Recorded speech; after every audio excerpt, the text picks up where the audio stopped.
This is Elizabeth Tobin. She is currently living in Cornwall, Connecticut. Elizabeth developed an eating disorder in high school. Today she will be sharing her story. I had an interesting and fun family, but we had a very chaotic period in, I think it was about my 12th year. Everything just sort of changed dramatically. And actually, that's when part of my family moved from Kent to Cornwall.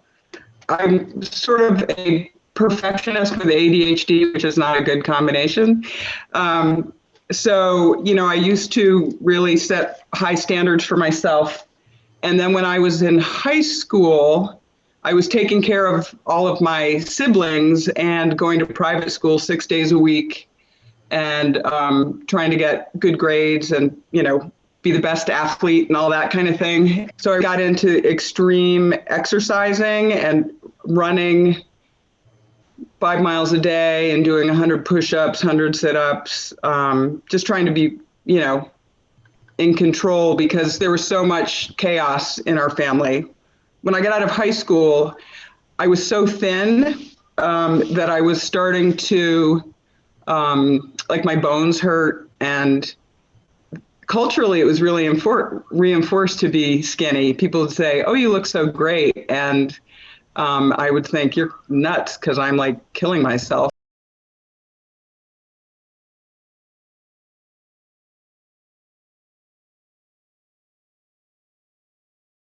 Erin Wegner-Vincent is a licensed social worker. In the past, she has worked with adults with eating disorders in recovery.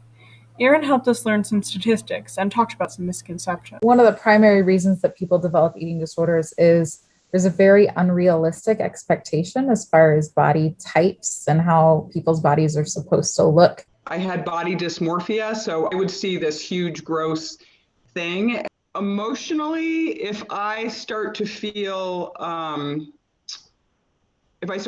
fat, or if I start to feel like I have to worry about food, then I know that I have stress in my life. People with eating disorders feel that they are out of control, and controlling their intake gives them some sense of safety and control over one aspect of their life. The pandemic has caused some heightened anxiety, not necessarily about eating disorders, but heightened anxiety in general, which of course would complicate someone who's got, be a complication for someone who's got other things going on. An eating disorder is really just, I think, a symptom of something deeper.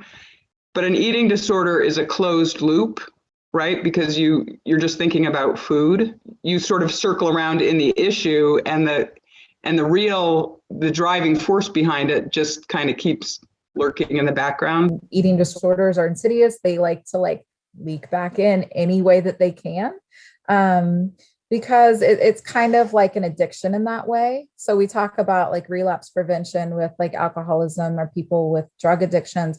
We really have to look at eating disorders the same way as of relapse prevention. Being able to catch yourself if you start using skim milk instead of 2% milk. Why are you doing that?